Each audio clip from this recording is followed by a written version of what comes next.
David sat in that corner for nearly an hour, watching the terminal life flow around him while his entire world fell apart on social media. His phone had become a weapon aimed at himself, each notification another bullet. His business partner had called 3 times. His publicist, who he'd hired just last week to help promote his success story, had sent increasingly frantic emails. A reporter from a tech blog wanted a comment. The airline had flagged his account for review. But worse than all of that were the messages from people he actually respected. His old professor from MIT who'd written his recommendation letter for his first investor meeting. A mentor who'd helped him through the darkest days of building his company. His younger sister whose text just said, "How could you be so mean? I taught you better than this." That one hurt the most. Down the terminal, the crowd around Keanu had mostly dispersed. People had flights to catch, connections to make. Life was moving on. But David couldn't move. He was frozen, trapped between the person he'd been 2 hours ago and whoever he was supposed to be now. He watched as the mother with the 2 kids waved goodbye to Keanu one last time. The little girl was wearing Keanu's worn jacket. He'd given it to her because she was cold in the air-conditioned terminal. The mother tried to refuse it, but Keanu insisted with that gentle smile that made refusing seem impossible. They walked away, the little girl swimming in the oversized jacket, her face glowing with joy. That jacket probably meant nothing to Keanu, just an old piece of clothing, worn and comfortable.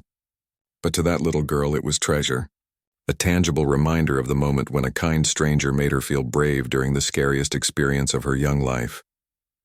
David looked down at his own designer suit jacket, probably worth more than Keanu's entire outfit.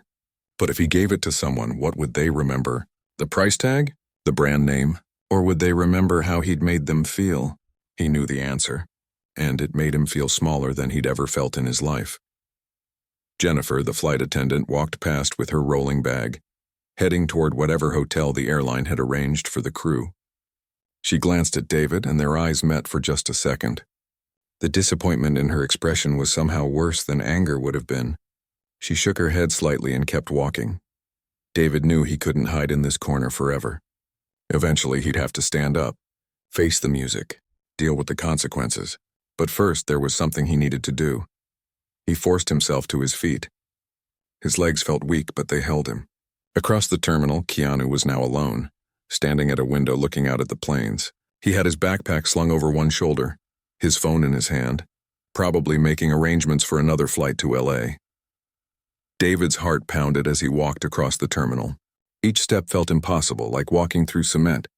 Part of him wanted to turn around, run away, catch the next flight home and hide from all of this.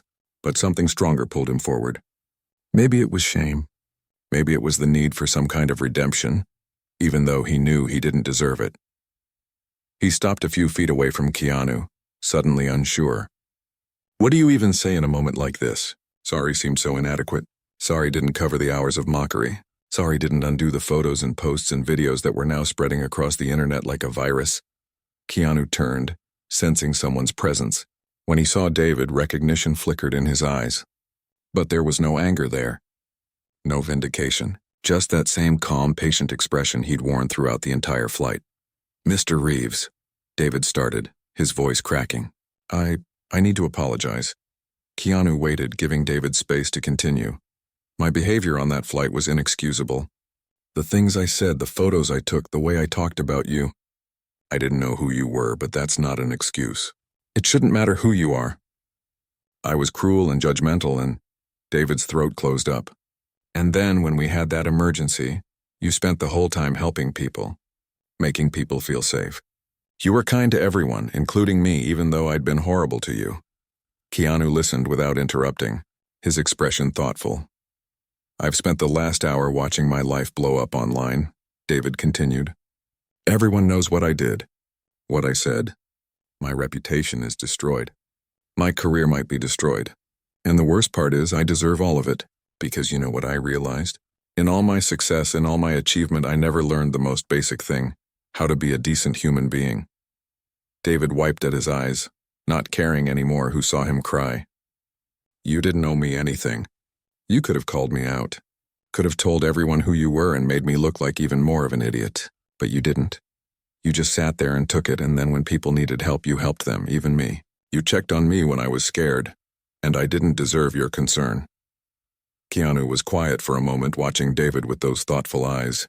Then he spoke, his voice gentle but clear. "We all have bad days. We all make mistakes." "This was more than a mistake," David said, shaking his head. "This was who I am, or who I've become. I made my money, and I thought that meant I was better than other people. I thought success gave me the right to judge everyone else. But watching you today, seeing how you treated people, how you helped them without asking for anything in return, I realized I don't know the first thing about being successful." "How, really?" Keanu tilted his head slightly. "You want to know what I think success is?" David nodded, not trusting his voice. "It's not about what you have or what you've accomplished. It's about who you are when no one's watching. It's about how you treat people when there's nothing to gain from it. The person who served you coffee this morning, did you thank them? Did you see them? Really see them? Or were they just part of the background of your life?" David thought about the barista at the airport Starbucks. He'd barely looked at her, just grabbed his coffee and walked away while taking a call. He couldn't even remember her face. "Everyone you meet is fighting their own battles," Keanu continued. "Everyone has a story. The person you pass judgment on might be having the worst day of their life. Or the best. You don't know. Nobody owes you their story, but we all owe each other basic kindness and respect." "How do you do it?" David asked. "Everyone knows who you are. You could demand special treatment.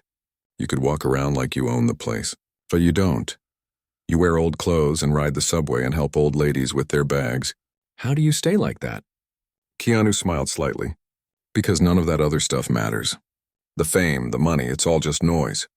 What matters is the person I see when I look in the mirror. Can I respect that person?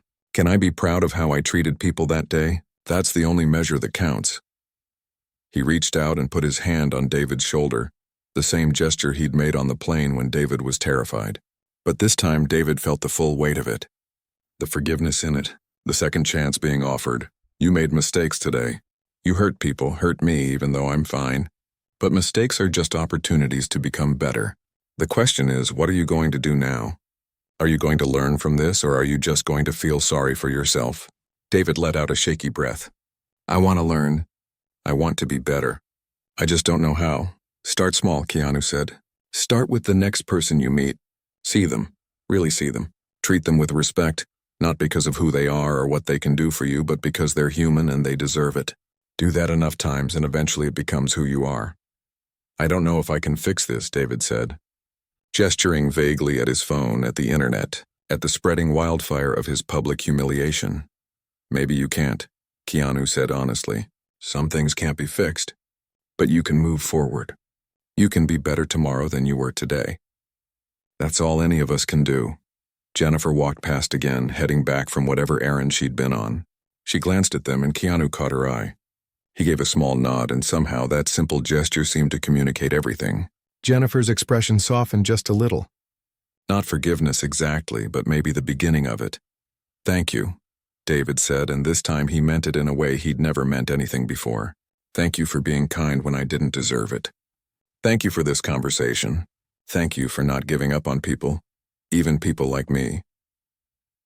"Everyone deserves a chance to be better," Keanu said simply. An announcement came over the PA system about a flight to Los Angeles now boarding. Keanu glanced at the departure board. "That's me. I should go," David nodded. "Safe travels." Keanu picked up his backpack and started to walk away. Then he paused and turned back. "Hey, David?" David looked up, surprised that Keanu had remembered his name from the social media posts. "The fact that you came over here, that you apologized, that you're willing to look at yourself honestly, that takes courage. Most people would have just slunk away and blamed everyone else. You didn't, remember that. Being brave enough to face your mistakes is the first step to becoming better." And then he was gone, disappearing into the crowd of travelers. Just another person heading to their gate. No entourage. No special treatment. Just Keanu Reeves walking through an airport like everyone else, leaving behind a trail of small kindnesses and changed lives. David stood there for a long time after Keanu left. Around him, the terminal continued its endless rhythm. People meeting. People parting. People running late. People waiting early. Thousands of stories intersecting for brief moments before splitting off again in different directions. He pulled out his phone. The notifications were still there, still multiplying. The damage was done, and it would take a long time to heal. Maybe it would never fully heal. Maybe when people Googled his name, this would always be the first thing that came up. David Chen, the guy who insulted Keanu Reeves. But maybe that was okay. Maybe he needed that reminder, a permanent record of who he'd been, to make sure he never forgot who he wanted to be. He opened Instagram and looked at all his posts from the flight. For a moment, his finger hovered over the delete button, but then he stopped. Deleting them felt like running away, like pretending it hadn't happened. Instead, he started typing a new post. Today I learned the hardest lesson of my life. I spent 2 hours judging someone based on their appearance, mocking them publicly, treating them with disrespect. I didn't know who they were, but that's not an excuse. Every person deserves basic human decency regardless of who they are or what they're wearing. Then we had an emergency landing, and the person I'd been mocking spent the entire time helping others, staying calm, making people feel safe. He was kind even to me, even though I didn't deserve it. I'm not going to delete my earlier posts because I need to own what I did. I was wrong. I was cruel. I let success make me think I was better than other people. I'm going to spend the rest of my life trying to be better. To see people, to treat everyone with respect. To understand that true class has nothing to do with clothes or money or status. I'm sorry to everyone I hurt today, and I'm especially sorry to the person I targeted. Thank you for showing me what it means to be a good person. I have a lot of work to do. He posted it. The responses started immediately. Some supportive, many still angry, all of them deserved. David turned off his notifications and put his phone away. There was a coffee shop nearby. A woman was working behind the counter looking tired. David walked over and waited his turn in line. When he got to the front, he really looked at her. Saw the name tag that said Rita. Saw the exhaustion in her eyes that said she'd probably been on her feet for hours. "Hi, Rita," he said. "I'd like a coffee, please. How's your day going?" She blinked, surprised that anyone had asked. It's been long. But I'm okay. Thank you for asking." "I bet working in an airport terminal is tough," David said. "All these people rushing around stressed about their flights." "It can be," she admitted, preparing his coffee. "But sometimes you get nice customers who make it worth it." When she handed him the coffee, David pulled out a $50 bill. "Keep the change. And thank you. Really, thank you for what you do." Rita's eyes widened. "Sir, this is too much. Your coffee was only $4. "I know," David said, "but you deserve it. Thank you for being here, for helping people get where they need to go. It matters." He walked away before she could protest further, but he heard her call after him. "Thank you. Have a wonderful day." It was a small thing. So small it was almost nothing. But it was a start. One person seen, one moment of kindness, one step toward becoming the person Keanu had challenged him to be. David found a seat near his new gate for the rebooked flight. He had hours to wait, hours to sit with his thoughts and his shame and his determination to change. He pulled out his laptop and opened a document. Then he started writing. Not a social media post, but a real letter to everyone at his company. Leadership isn't about having the most expensive suit or the biggest office or the most impressive title, he typed. It's about how you treat people when you think nobody's watching.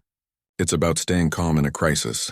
It's about helping others without asking for anything in return. It's about respect and kindness and seeing every person as valuable, regardless of their position or appearance. I'm writing this because I failed at all of those things today, and I need to do better. We all need to do better. Here's what I'm changing. Outside the window, a plane lifted off the runway, climbing into the evening sky.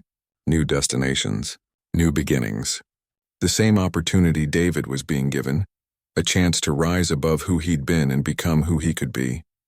He thought about Keanu, probably on his plane by now, probably reading his book or chatting with the flight attendant or just looking out the window, not thinking about the drama he'd left behind, not seeking credit for the lives he'd touched, just being himself. Because that's all he'd ever needed to be. David didn't know if he'd ever achieve that level of grace, but he knew one thing for certain. He was going to spend the rest of his life trying, not for recognition or praise or to rebuild his reputation, but because 30,000 feet above the ground, a man in worn-out boots and an old jacket had shown him what it really meant to be successful And that lesson was worth more than $28 million could ever buy. The plane came to a complete stop on the tarmac and through the windows. David could see emergency vehicles surrounding them. Fire trucks, ambulances, airport security, all standing by just in case. The sight of them made the danger they'd just been in feel suddenly very real. The captain's voice came over the intercom one more time, and David could hear the relief in it. "Ladies and gentlemen, welcome to Denver. I want to thank you all for remaining calm. Our maintenance team will need to inspect the aircraft before anyone deplanes. Please remain seated with your seatbelts fastened for just a few more minutes. I know everyone's eager to get off, but I promise we'll have you out of here as quickly as we can." The cabin was buzzing now. The fear had transformed into nervous energy, everyone talking at once, sharing their experience, processing what had just happened. David could hear people on their phones calling loved ones, voices thick with emotion. "We're okay. We're safe. We had to make an emergency landing, but we're fine now." David reached for his own phone with shaking hands. He should call someone. His mother. His business partner. Somebody. But when he unlocked the screen, the first thing he saw was Instagram. His notifications had exploded while he'd been too terrified to check them. Hundreds of comments. Thousands of views. His stomach dropped again, but this time it had nothing to do with the flight. He clicked on his story first, the one where he'd been complaining about first-class standards. The comments weren't what he'd expected. "Dude, that's literally Keanu Reeves. OMG, you're talking about Keanu and you don't even know it. This is embarrassing. Delete this. Imagine being this clueless. That's one of the nicest guys in Hollywood."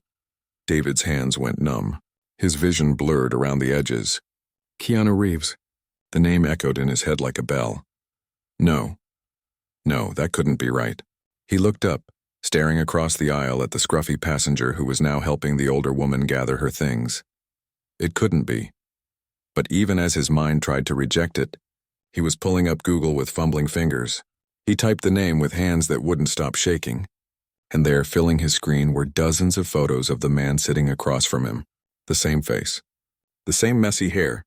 The same humble, kind expression. Keanu Reeves. Actor. Star of The Matrix, John Wick, Speed. Net worth estimated at $380 million. Known for his generosity, his kindness, his humility. Famous for taking public transportation. For giving up his seat on the subway. For treating crew members with respect. For donating millions to charity. For being, by all accounts, one of the genuinely good people in Hollywood. David's phone slipped from his hands and landed in his lap. He couldn't breathe. Couldn't think. The cabin felt like it was spinning. All those comments he'd made. All those photos. All that mockery and judgment. He'd spent 2 hours publicly humiliating one of the most beloved actors in the world, and he hadn't even known it. No wonder everyone had looked at him like he was crazy. No wonder the flight attendants had been so protective. No wonder that teenage girl had tried to warn him. He scrolled through more of his notifications with growing horror. His post had been screenshot and shared. People he didn't know were commenting, and they weren't on his side. This guy is really out here insulting Keanu Reeves and doesn't even realize it. The secondhand embarrassment is real. Imagine being this much of a jerk and also this clueless. The way Keanu probably just smiled and went back to his book. That man is a saint. I hope this guy sees this thread and realizes what a fool he made of himself. And then David found the really bad ones. Someone had figured out who he was. Had found his LinkedIn profile. His company website. His full name was now attached to this story, spreading across the internet like wildfire. David Chen, tech entrepreneur who just sold his company for millions, spending his new money to be a complete jerk to Keanu Reeves on a flight. What an absolute tool. His business email was listed in one of the comments, his phone number in another. Someone had even found his mother's Facebook page and sent her the screenshots. David felt like he was going to be sick. This wasn't just embarrassing. This was career-destroying. This was life-altering. Every stupid thing he'd said and done in the past 2 hours was now permanently documented and spreading to millions of people. The worst part was the video clips some people had taken. He hadn't noticed, too focused on his own photography project, but other passengers had been recording him. His voice loud and slurred from scotch, complaining about standards and how first class wasn't what it used to be. His face twisted in superiority and disdain. And then in the background, barely visible, Keanu Reeves just quietly reading his book, not engaging, not responding. just being exactly who everyone said he was, kind and patient and humble. The contrast was devastating. Captain Richardson's voice came back over the intercom.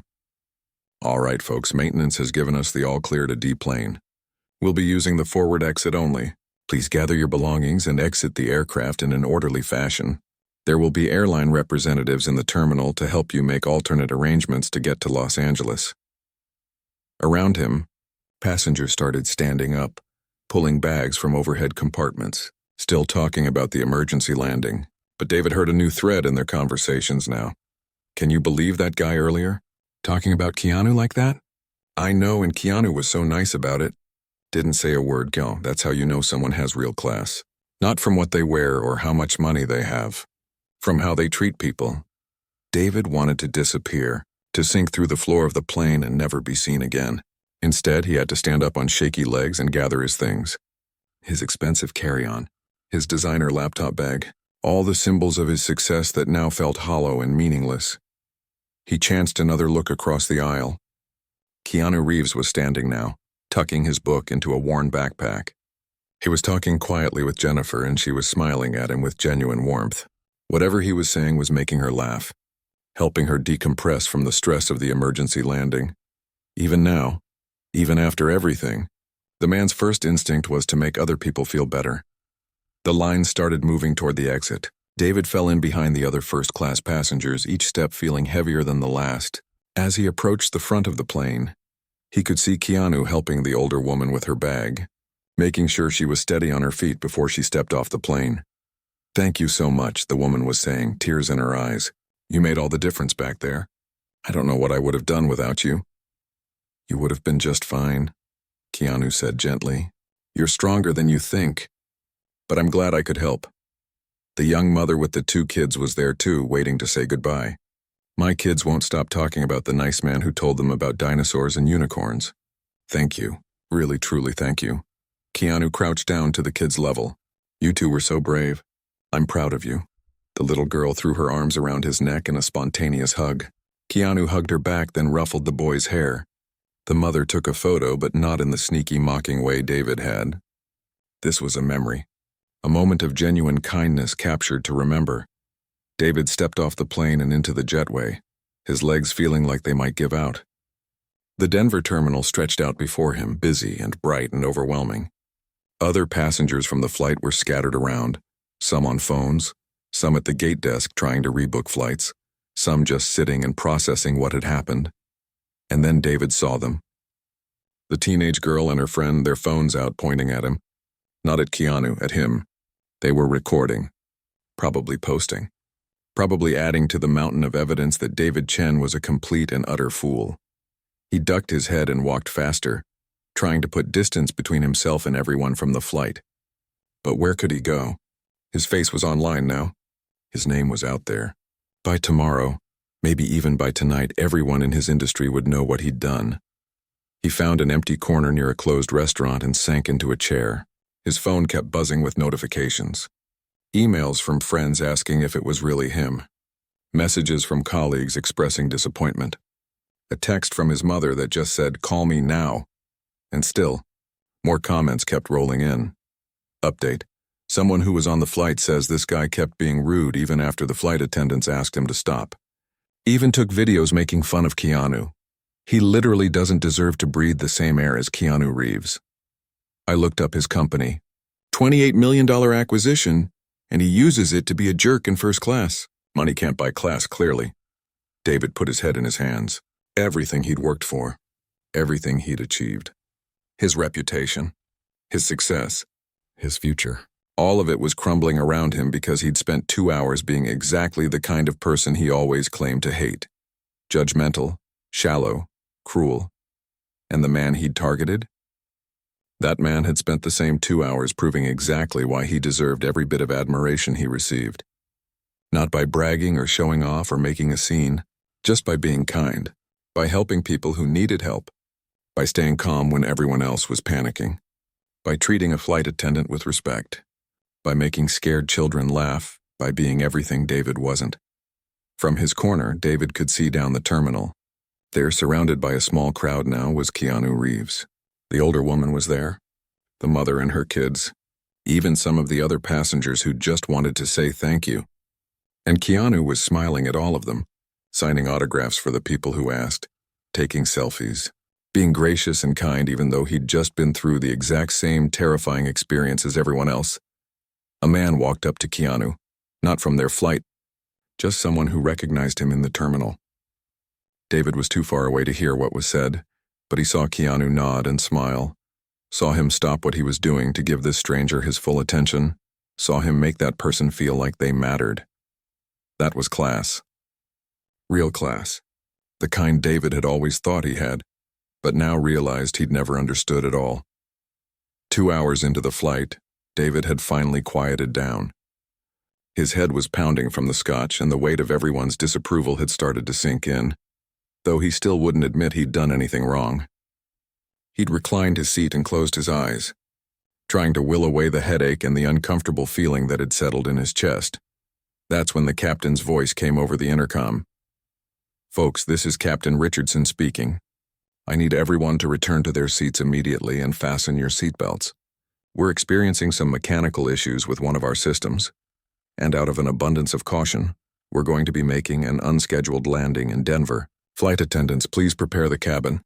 The words hung in the air for a moment before their meaning registered. Mechanical issues. Unscheduled landing. The cabin, which had been peacefully quiet, suddenly filled with anxious murmurs. David's eyes snapped open. His heart, which had been sluggish from alcohol, suddenly started pounding for an entirely different reason. Mechanical issues. That could mean anything. That could mean everything. His hands gripped the armrest so tightly his knuckles turned white. "What kind of mechanical issues?" someone asked loudly from the back. The captain's voice returned, trying to sound calm and reassuring. "We're experiencing some anomalies with our hydraulic system. The plane is flying normally right now, but as a precaution we're going to land in Denver where our maintenance team can take a look. I need everyone to remain calm and listen to your flight attendants. Remain calm." Easy for him to say from behind that locked cockpit door. The plane suddenly shuddered and David felt his stomach drop. Around him, passengers gasped. A woman somewhere behind him started crying. The teenage girl who'd tried to talk to David earlier had gone completely pale, gripping her armrests just like he was. Jennifer and Chris moved quickly through the cabin, checking seatbelts and securing loose items. Their faces were professional, controlled, but David could see the tension in their shoulders. This was serious. This was really serious. "We're going to crash," David heard himself whisper. His voice sounded strange, high-pitched and thin. "We're going to crash." The businessman in front of him turned around. "We're not going to crash." The captain said it's precautionary, but his voice shook just enough to betray his own fear. David's mind was racing. $28 million. He'd just sold his company for $28 million, and now he was going to die on a plane before he could even enjoy it. All those years of work. All those sacrifices, for what? To die in first class looking at some scruffy guy who probably didn't even have a tenth of what David had achieved? The plane shuddered again, harder this time. The overhead bins rattled. Someone's phone fell from the seat pocket and clattered to the floor. An older woman near the front started hyperventilating, her breath coming in short. Panicked gasps, and then something unexpected happened. The scruffy passenger stood up. "Sir, you need to sit down and fasten your seatbelt," Jennifer said firmly, moving toward him. But the man gave her a gentle smile and spoke quietly. David couldn't hear what he said, but Jennifer's expression changed. She nodded and stepped back. The scruffy passenger moved toward the older woman who was hyperventilating. He knelt down in the aisle beside her seat, completely steady despite the shaking plane. David watched, momentarily distracted from his own terror, as the man took the woman's hands in his. "Hey," the man said, his voice low and calm. "Look at me. Just look right at me. That's good. Now breathe with me, okay? In through your nose," he demonstrated, taking a slow, deep breath. The woman tried to follow, her chest hitching. "That's perfect. You're doing great. Now out through your mouth, nice and slow." His voice was like an anchor in the chaos, steady, warm, completely unafraid. David found himself breathing along with them without meaning to. In through the nose. Out through the mouth. The plane shook again and the woman whimpered, but the scruffy passenger squeezed her hands gently and kept his eyes locked on hers. "We're okay. I promise. The pilots know what they're doing. This plane is built to handle much worse than this. We're going to land safely, and then you're going to call your family and tell them about the adventure you had. Keep breathing with me." Something about the way he said it made it feel true. The woman's breathing started to even out. Her grip on his hands relaxed slightly. The man glanced up at Jennifer. "Could you bring her some water when you get a chance?" Jennifer nodded, looking at him with something like gratitude. Then the scruffy passenger moved to the next source of panic. A young mother was sitting 3 rows back, traveling alone with 2 small children. The kids were crying, feeding off their mother's fear. The woman was trying to comfort them while clearly terrified herself, her voice cracking as she told them everything would be okay. The man knelt in the aisle beside them. "Hey guys," he said to the kids, his voice shifting to something lighter, almost playful. "This is pretty scary, huh?" The kids nodded, tears streaming down their faces. "You know what I do when I'm scared? I think about my favorite things." "What are your favorite things?" The little boy, maybe 5 years old, hiccuped. "Dinosaurs. Dinosaurs." "That's awesome. What's your favorite dinosaur?" "T-Rex," the boy said, his crying starting to slow. "T-Rex is a good choice. Very strong, very brave. Just like you're being right now." He looked at the little girl. "What about you?" "What's your favorite thing?" "Unicorns," she whispered. "Unicorns are magical." "Do you know what else is magical? These pilots flying this plane. They've trained for years and years, and they know exactly what to do. We're in really good hands." He stayed with them, talking about dinosaurs and unicorns and anything else that kept the kids distracted from their fear. The mother looked at him with tears in her eyes, silently mouthing, "Thank you." David watched all of this from his seat, still gripping his armrests, still terrified, but now feeling something else too, something uncomfortable and unfamiliar. The man he'd been mocking for the past 2 hours, the man he'd called out of place and inappropriate, was now moving through the cabin like some kind of guardian angel. The plane jolted hard to the left, and David let out an involuntary yelp. His earlier bravado, his confidence, his sense of superiority, all of it had evaporated. He was just scared now. Genuinely, deeply scared. The scruffy passenger made his way back up the aisle, checking on other passengers, offering words of comfort, helping Jennifer and Chris make sure everyone was properly secured. When he passed David's seat, their eyes met for just a second. David expected judgment, expected some kind of see-how-you-like-it-now look. But there was nothing like that in the man's expression. Just kindness, just concern. The same look he'd given everyone else. "You doing okay?" the man asked, pausing. David opened his mouth but found he couldn't speak. He just nodded stiffly. "It's going to be fine," the man said simply, giving David's shoulder a brief squeeze before moving on. That small gesture, that moment of kindness extended to someone who absolutely didn't deserve it, hit David harder than anything else that had happened on this flight. His eyes stung, and he wasn't sure if it was fear or something else. The captain's voice came back over the intercom. "Folks, we're beginning our descent into Denver. Flight attendants, please take your seats. Everyone remain calm and in your seats with your seatbelts fastened. We'll have you on the ground in about 10 minutes. 10 minutes. The longest 10 minutes of David's life were about to begin. The scruffy passenger returned to his seat, finally buckling his own seatbelt. But even from across the aisle, David could feel the calm radiating from him. He just spent the last 15 minutes taking care of everyone else, making sure they were okay, and now he sat there like they were just on a normal flight. His book was still on his tray table, bookmark in place, ready to be picked up again once they landed. The plane began its descent. David could feel the change in altitude, the pressure in his ears. Every sound seemed amplified. The engines, the air circulation, the quiet crying that was still happening in a few places throughout the cabin. He tried to do the breathing exercises the scruffy passenger had taught the older woman, in through the nose, out through the mouth. Jennifer was strapped into the jump seat at the front of the cabin. Her eyes were closed, her lips moving in what might have been a prayer. Even the flight attendants were scared. That realization made David's heart race even faster. The plane descended through clouds, and David caught glimpses of the ground below. So far down, they were so far up and moving so fast. If something went wrong now, he forced the thought away. Tried to focus on breathing. Tried to think about anything else. His mind kept going back to the scruffy passenger. To the way he'd helped everyone. To the calm in his voice. To the strength in his presence. Who was this guy? The question that had been annoying David all flight now came back with different weight. Not who does this guy think he is, but genuinely, sincerely, who is this person? The plane shook hard as they hit some rough air. Someone screamed. David closed his eyes tight and thought about all the things he'd said, all the photos he'd posted, all the judgment he'd passed, and he felt sick in a way that had nothing to do with the plane's descent. The wheels touched down with a jarring thump that made everyone gasp. The plane bounced once, twice, then settled on the runway. The brakes engaged with a roar, pushing everyone forward in their seats. They were slowing down. They were on the ground. They were safe. A cheer went up throughout the cabin. The older woman was crying, but now from relief. The young mother hugged her children close. The businessman in front of David let out a long, shaky breath and wiped his forehead. David sat frozen in his seat, his hands still locked on the armrests, his heart still pounding. They were safe. They'd made it. He was going to live to enjoy that $28 million after all. But somehow, that didn't feel like the most important thing anymore. An hour into the flight, David's irritation had grown into something bigger. He'd had 3 scotches now, and the alcohol had loosened his tongue and inflated his sense of righteousness.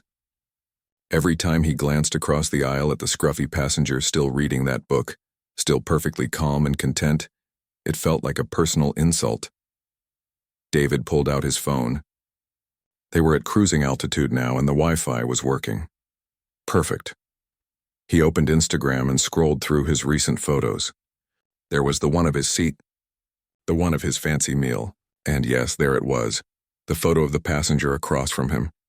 His thumb hovered over the screen for just a moment before he started typing. Flying first class to LA and apparently standards have completely disappeared. This is what I'm sitting across from. Guess money can't buy you class anymore, but apparently it also can't keep people without it out of first class. LOL, he hit post. Within seconds, likes started rolling in. Some of his followers left laughing emojis. Others commented things like, OMG, who let him in? And that's crazy, you paid good money for that seat. David felt vindicated, see? Other people agreed with him. He wasn't being unreasonable. He was just pointing out what everyone else was thinking, but too polite to say. Emboldened, he took another photo, this time trying to get a wider shot of the first-class cabin to show the contrast. Him in his tailored suit. The businessman ahead in his crisp white shirt and tie. The well-dressed woman by the window with her designer bag. And then this guy looking like he'd just rolled out of a tent at a music festival. Update, still here. Still baffled, he typed. Note to self, next time fly private. At least then you know who you're sitting with. More likes. More comments. His follower count even went up by a few people. David grinned to himself. Sometimes you just had to call things out, you know? Someone had to be willing to say what everyone was thinking. The businessman in front of him stood up to use the restroom. As he passed David's seat, David tried to catch his eye, maybe share a knowing look about their situation. But the man deliberately looked away, his jaw tight. David shrugged it off. Some people were just too worried about being politically correct. A teenage girl was sitting 2 rows back in one of the middle seats. She'd been quiet most of the flight, wearing headphones and scrolling through her phone. But now she leaned forward slightly, tapping David on the shoulder. Excuse me, she said softly, pulling out one earbud. Do you know who that is? David glanced at the scruffy passenger and back at the girl. Some random guy who clearly used miles to upgrade or something. Why? The girl's eyes went wide. But David cut her off. Look, I don't care if he's somebody's cousin or friend or whatever. The point is, this is first class. There's supposed to be a certain standard. You understand that, right? When you pay this much money for a ticket, you expect a certain experience. The girl stared at him for a moment, then slowly put her earbud back in and sat back in her seat. She pulled out her own phone and started typing furiously. David could see her shaking her head slightly. Whatever. Young people these days didn't understand how the world worked. Everything was supposed to be equal and fair, and everyone gets a trophy. But that's not reality. Reality had standards. Reality had hierarchies. And David had worked too hard to climb up those hierarchies to pretend they didn't exist. Jennifer came through again with another drink service. When she got to David, her earlier warmth was completely gone. Another scotch, sir? Yeah, thanks, David said. Then, because he couldn't help himself, hey, I'm sorry if I seemed rude earlier. I just think the airline should know that when people pay premium prices, they expect a premium experience, you know? It's not personal. It's just business. Jennifer's smile was so tight it looked painful. I understand, sir. Your drink. She moved on quickly to the next passenger. When she got to the scruffy guy, though, her whole face softened again. They spoke in low voices, and David could swear he saw her laugh at something the man said. What was so special about this guy? Why did everyone seem to be protecting him? David opened Instagram again and recorded a quick video. He made sure to keep his voice low but clear. So here's the thing about first class, right? It used to mean something. It used to be exclusive. Now you've got people up here who look like they're heading to a garage sale, and when you politely point it out, you're treated like the bad guy. Make it make sense. He posted it to his story. The views started climbing immediately. More validation. More people agreeing with him. One of his buddies from college even commented, "Dude, you're so right. I saw the same thing last month. What's happening to premium travel?" See, he wasn't alone in this. This was a real problem, and people needed to talk about it. The flight attendants had a small galley area near the front of the first-class cabin. David noticed them huddled there, talking in quiet voices and occasionally glancing back toward the seats. At one point, Jennifer picked up the phone that connected to the cockpit. Were they talking about him? Probably complaining that he dared to have standards. Another flight attendant, a younger guy named Chris according to his name tag, came by to collect meal trays. When he got to David, he paused. "Sir, I need to ask you to please stop taking photos and videos of other passengers. Several people have expressed discomfort, and it's against our policy to photograph others without their consent." David scoffed. "It's a public space. I can take photos if I want." "Actually, sir, the aircraft cabin is not considered a public space in that sense. And regardless of the legality, our policy is clear. I'm asking you politely to stop, or what?" David challenged. The Scotch was definitely talking now. "You're going to throw me off the plane at 30,000 feet? Chris's expression remained calm but firm. "Sir, if you continue to disturb other passengers or violate airline policies, the captain will be informed and appropriate measures will be taken. That could include law enforcement meeting the aircraft upon landing." David rolled his eyes. "Fine, whatever. Can I at least finish my drink in peace?" Chris collected his tray and moved on. David slumped back in his seat, annoyed. Everyone was being so sensitive. He wasn't hurting anyone. He was just documenting his experience. Wasn't that what social media was for? The scruffy passenger had finally put down his book. He was looking out the window now, watching the clouds drift by below. There was something peaceful about the way he sat there, like he didn't have a single worry in the world. It made David even more irritated. How dare this guy be so calm when David was having such a terrible flight? A businessman from a few rows back got up to stretch his legs. As he passed David's seat, he leaned down slightly and spoke in a low voice. "You should really stop, man. You have no idea what you're doing." "What are you talking about?" David asked, genuinely confused. The businessman just shook his head and kept walking toward the bathroom. David looked around. Other passengers were deliberately not making eye contact with him. The teenage girl had her headphones in but kept glancing at him with this look that was half pity, half disgust. What was everyone's problem? Why was he being treated like the villain here? He was the one who'd paid full price for his seat. He was the one who'd worked hard and earned his place in first class. Why was everyone defending some random guy who clearly didn't belong here? David pulled out his phone one more time. He knew he'd been told to stop, but this was ridiculous. He needed to document this. His followers deserved to know what was happening. He opened his camera and tried to be subtle about it, angling the phone like he was just checking something. But before he could snap another photo, a hand reached across the aisle. It belonged to the well-dressed woman by the window, the one with the designer bag. She looked at him with such fierce disapproval that David actually flinched. "Put it away," she hissed. "Now, before you embarrass yourself more than you already have." "I don't know what everyone's problem is," David said, but he put his phone away. The woman's gaze was too intense, too knowing. Like she knew something he didn't. The scruffy passenger was still looking out the window, still completely unbothered by everything happening around him. He'd opened his book again and was making more notes in the margins. His pen moved smoothly across the page, and David could see from the way he wrote that he was actually educated. The handwriting was neat, precise. The notes looked thoughtful. It occurred to David in a brief moment of clarity through the scotch that maybe he didn't have the full picture here. Maybe there was something he was missing, but then his pride kicked back in. No, he wasn't missing anything. Everyone else was just being overly sensitive and politically correct. He'd done nothing wrong. He'd simply pointed out an obvious truth that made other people uncomfortable. Jennifer came by one more time before they started preparing for landing. She stopped at David's seat and crouched down so she was at eye level with him. Her voice was quiet but serious.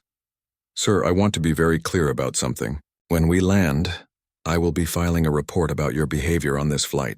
You've been asked multiple times to stop disturbing other passengers. You've been warned about our photography policy, and you've consumed enough alcohol that I'm concerned about your judgment. For the remainder of this flight, I need you to sit quietly. No more photos. No more comments.